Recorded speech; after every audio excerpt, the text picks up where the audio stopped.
आज आपण रोज वापरात येणारी एक सोपी अशी बॅग बघूया. हा ब्लाऊज पीस घेतला आहे मी त्याच्यासाठी आणि ह्या बॉर्डरचा सुद्धा आपण उपयोग करणार आहोत. सगळ्यात आधी बेल्ट बनवूया. बेल्टसाठी ही 15 इंच बाय 3.5 इंचाचे 2 पीस घेतलेत. दोन्ही बाजूने फोल्ड करून घ्यायचं. इथे तुम्ही बेल्टच्या आतमध्ये कॅनव्हास सुद्धा जोडू शकता किंवा बेल्ट सुद्धा घालून असे बेल्ट बनवू शकता. दोन्ही बाजूने शिलाई करून घ्यायची. हे 15 इंचाचे 2 बेल्ट तयार केलेत. त्याच्यानंतर ही बॉर्डरची बाजू घेतली, ही 13 इंच आहे. असे 2 घेतलेत आणि ही बॉर्डर लहान मोठी असू शकते.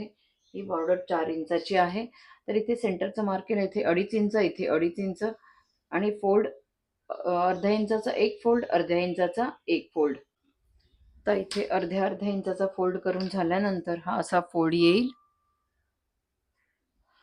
सेंटरकडून 2.5 इंच, इथून 2.5 इंच आणि हे बेल्ट असे मार्किंगच्या बाहेर आतमध्ये घालायचे. हे सुद्धा आणि खालच्या बाजूने शिवून घ्यायचं. असंच इथे सुद्धा. आणि ही बॉर्डरची उलट बाजू आहे. आता इथे शिवून झाल्यानंतर हा बेल्ट वरच्या बाजूला घ्यायचा आणि वरच्या बाजूने सुद्धा शिवून घ्यायचं. असंच ह्याच्यावर. आता बेल्ट जोडून झाल्यानंतर सेंटरचं मार्क करायचं. हे असं फोल्ड करून इथे सेंटर मार्क, तसंच इथे सुद्धा सेंटर मार्क. आता हा एक पीस घेतलाय 24 इंच बाय 16 इंच. तर ही 24 इंचाची बाजू आहे. अशी फोल्ड करायची.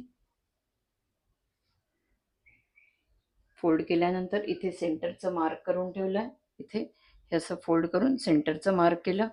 हे असं फोल्ड करायचं. हे झाल्यानंतर अजून एक फोल्ड. आता ही फोल्ड बाजू आहे.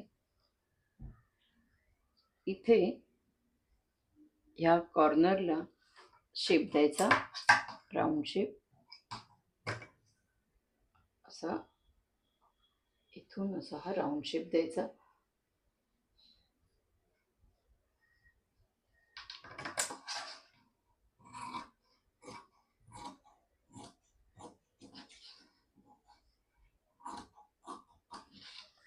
असा राऊंड शेप द्यायचा.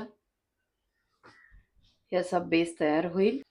त्याच्यानंतर ही उलट बाजू आहे आणि ही सरळ बाजू आहे. आणि ही सरळ बाजू, हे सेंटरचं मार्क इथे ठेवायचं. इथे पिन लावून घेते. तर इथे पिन लावून झाल्यानंतर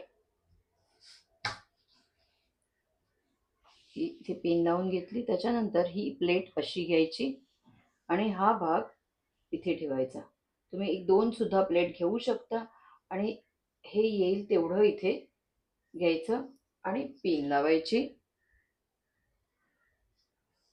इथे सुद्धा एक पिन. हे शिवता शिवता सुद्धा आपण फोल्ड करू शकतो. आता ते झाल्यानंतर ही प्लेट अशी घ्यायची आणि परत ह्या बाजूला सुद्धा हे असंच पिन लावून घ्यायची आणि शिवून घ्यायचं. असंच दुसऱ्या बाजूला ही अशी जोडून घ्यायची इथे.